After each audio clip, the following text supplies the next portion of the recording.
నమస్కారం. నా పేరు సాత్విక్. మీరు వింటున్నారు tea time stories and here is the review of Court. Directed by Ram Jagadeesh, starring Priyadarshi, Sai Kumar, Shivaji, produced by Wall Posters. First thing first చెప్పాలంటే ఒక ప్రాపర్ కోర్ట్ డ్రామా ఎలా ఉండాలో అలా ఉంది. ప్రీవియస్ గా కోర్ట్ డ్రామాస్ మీద వచ్చిన ఫిల్మ్స్ బాగానే ఉన్నాయి. అలా తెలుగులో వచ్చాయి, హిందీలో వచ్చాయి, వేరే లాంగ్వేజ్ కూడా వచ్చాయి ఉంటాయి. బట్ స్టిల్ ఇది కొంచెం క్రిస్టల్ క్లియర్ గా చూపించారు. లైక్ ఏ ఇన్ఫర్మేషన్ ఏ పాయింట్ అయితే హైలైట్ చేయాలో, ఎక్కువ చూపించాలనుకున్నారో ఆ పాయింట్ చూపించారు అండ్ చాలా బాగా తీశారు మూవీ. అండ్ ఈ మూవీ నేను ఎస్పెషల్లీ 10th ఇంటర్ ఉన్న పిల్లలు చూడాలి అని కోరుకుంటున్నా. అయినా ఇప్పుడు బోర్డ్ ఎగ్జామ్స్ ఉన్నాయి, బట్ స్టిల్ మీకు టైం కుదిరినప్పుడు లేదా ఈ మూవీ ఓటీటీ కన్నా మీ పిల్లలకి మూవీ చూపించండి, ఏ కోర్ట్ అనే మూవీ. అండ్ ఎవ్రీవన్ చాలా బాగా తీశారు, బాగా పర్ఫార్మెన్సెస్ కూడా నీట్ గా క్లీన్ గా చాలా బాగా చేశారు కూడా. And coming to producer Nani, actual Nani అన్న పాయింట్ అన్నాడు అనమాట, ఈ మూవీ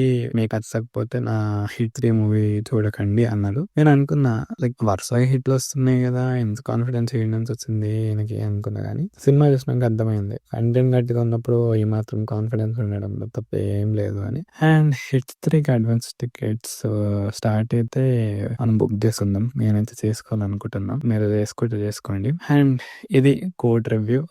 మీ నియరెస్ట్ థియేటర్స్ లో ఉంటే వెళ్ళి చూసేయండి, చాలా బాగుంది మూవీ. అండ్ టైం లేదంటే ఓటీటీకి వచ్చినాక చూడండి, పెద్ద ఇదేం కాదు. And before ending this podcast I want to say few things.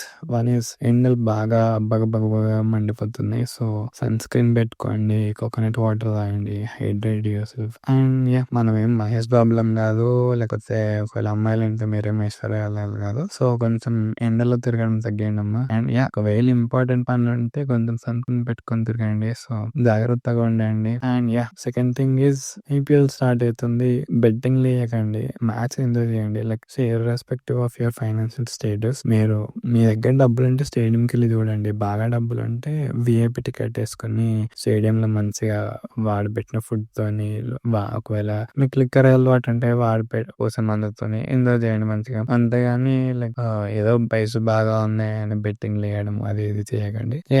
Starting profits వస్తాయి, మీకు బాగానే అనిపిస్తుంది, లాస్ట్ కి చిప్ప మిగులుతుంది. ఒక్కొక్కసారి చిప్ప కూడా మిగలదేమో, ఇంకా చిప్ప మిగిలినాక ఆ చిప్పతో మీరు ఎవరైతే బెట్టింగ్ లేసిండో మీరు మీ ఫ్రెండ్స్ లేకపోతే ఎవరైనా సరే ఆ చిప్పతో మంచిగా బంతులు ఆడుకోవచ్చు, లేకపోతే క్రికెట్ ఆడొచ్చు ఆ చిప్పతోని. సో బెట్టింగ్స్ అవాయిడ్ చేయండి.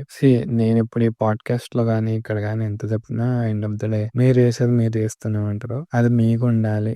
లైక్ నేను బెట్టింగ్ ఆడద్దు, కావాలంటే నేను బయటికి వెళ్ళి తింటానా, లేకపోతే కొత్త బట్టలు కొనుక్కుంటా, లేకపోతే కొత్త షూస్ కొనుక్కుంటా, ఒకవేళ మనీ కొంచెం పెద్ద అమౌంట్ అయితే ఏదైనా ఫోన్ కొనుక్కుంటా, బండి కొనుక్కుంటా, ఏదో ఒకటి. Like you can invest in gold or any stock market, ఎస్ఐపిలో ఇన్వెస్ట్ చేయొచ్చు. ఒకవేళ డబ్బులు బాగా దుడ్డులో వచ్చినాయి అనుకో, మంచి ట్రిప్ వేసుకోండి, అది ఎంత బాగుంటది. నువ్వు ఒకవేళ పెట్టేసి పడిపోతే అది ఆ ట్రామా నుంచి ఆ బాధ నుంచి రావడానికి చాలా టైం పడుతుంది. అదే నువ్వు ఒక ట్రిప్ పోయినాక ట్రిప్ ఎంజాయ్ చేయలేదు అనుకో, అట్లీస్ట్ ఆ బాధ 2-3 రోజులు ఉన్నా అట్లీస్ట్ నీకు ఒక ఎండ్ ఆఫ్ ద డే ఒక సాటిస్ఫాక్షన్ ఉంటుంది కదా. అరే నేను సరే ఒక ప్లేస్ చూసిన, కొత్త విషయాలు, కొత్త ఫుడ్ తిన్నా, కొత్త మనుషులు పరిచయం అయినా, నేను చెప్పిన ఎండ్ ఆఫ్ ద డే మీ ఇష్టం. And signing off, this is Sathvik from tea time stories.